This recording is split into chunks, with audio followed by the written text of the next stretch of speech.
नमस्कार.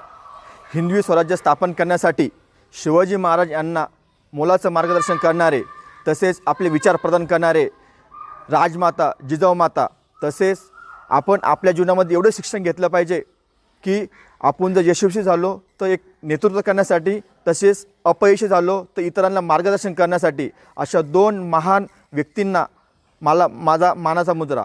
आणि ह्या दोन महान व्यक्तीच्या स्वामी विवेकानंद तसेच राजमाता जिजाऊमाता यांच्या जयंतीनिमित्त मी त्यांना विनम्र अभिवादन करतो. ह्या दोघांनी आपल्या कार्यखंडामध्ये स्वतःहून कधीच कोणते युद्ध केले नाही, पण आपल्या विचाराच्या बळावरती, आपल्या माइंडसेटच्या बळावरती त्यांनी प्रत्येक युद्ध जिंकले. कमी वयामध्ये मोठं काम आपण कसं करायला पाहिजे हे आपलं यांच्या दोघांवरनं कळते की आपल्या विचारांमध्ये किती मोठी ताकद आहे. आपण जर ठरवलं तर आपण विचारानुसार आपण काही पण करू शकतो. तर मला सर्वांना सांगू इच्छितो की आपण आपले विचार सुधारावं, आपलं माइंडसेट सेट करा, तरच आपण आपल्या जीवनामध्ये चांगले यशस्वी होऊ शकतो. मुलांनो, सगळ्यात महत्त्वाची गोष्ट काय आहे की विचार. आपण जयंती साजरा करतो, पुण्यतिथी पण मनवतो, पण आपण त्याचे विचार आत्मसात करतो का? आपण फुलगुच्छ आपल्या फोटोला घालतो, त्याच्यानंतर DJ लावतो, नाचतो, जयंती साजरा करतो, पण आपण त्यांचे विचार आत्मसात करतो का?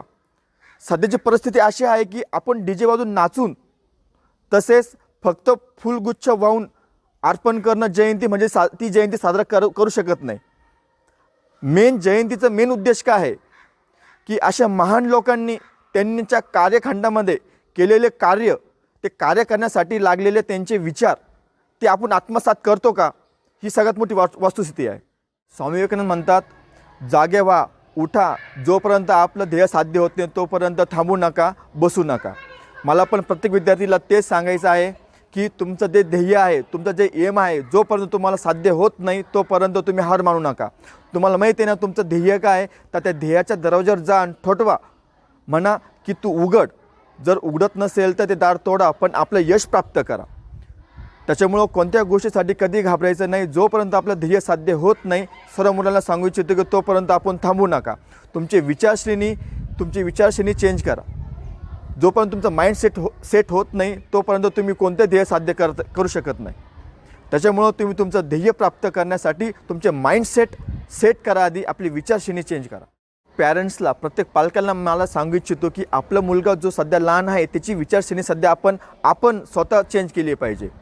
जर आपल्याला जोपर्यंत आपण त्याच्यावर जबाबदारी टाकत नाही तोपर्यंत त्याचं माइंडसेट, त्याची जबाबदारी काय आहे, त्याला येणारे संकट, त्याला येणारे प्रॉब्लेमला कसं फेसिंग करायचं, तोपर्यंत तो साध्य करू शकत नाही, तोपर्यंत त्याला कळू शकत नाही. त्याच्यामुळं जितकं आपल्याला आपल्या मुलावर जबाबदारी टाकता येईल, मान्य आहे की तुमचा मुलगा लहान आहे, तुमचा मुलगा 2 वर्ष असेल, 3 वर्ष असेल, नो प्रॉब्लेम, तुम्ही त्याच्यावर जबाबदारी टाका. मग त्याला कळेल की येणारं संकट काय असतं. आत्तापर्यंत महान व्यक्ती होऊन गेलेले आहेत. डॉक्टर बाबासाहेब आंबेडकर, छत्रपती शिवाजी महाराज, छत्रपती संभाजी महाराज, महात्मा गांधी, भगतसिंग, महाराणा प्रताप, सावरकरजी, असे महान व्यक्ती होऊन गेलेले आहेत. यांनी आपल्या जीवनाचे जे काही चरित्र लिहिलेले आहे, जे आपल्या कालखंडात जे काय कार्य केलेलं आहेत, आपले पूर्ण विचार मांडून प्रत्येक काम केलेलं आहे. त्याच्यामुळे आपण आत्तापर्यंत लागण तेवढंच जयंती साजरा केलेल्या आहेत. फक्त माझा म्हणायचा उद्देश असाच आहे की आपण जयंती साजरा करा, पुण्यतिथी मानवा, पण त्यांचे विचारश्रेणी आपण आत्मसात करून आपण ते जयंती साजरी केलेली पाहिजे. आपण फुलगुच्छ वाहतो, त्याच्यानंतर आपण नाचतो, जयंती साजरा करतो. मला म्हणायचा उद्देश आहे की आपण त्यांचे विचार आत्मसात केले.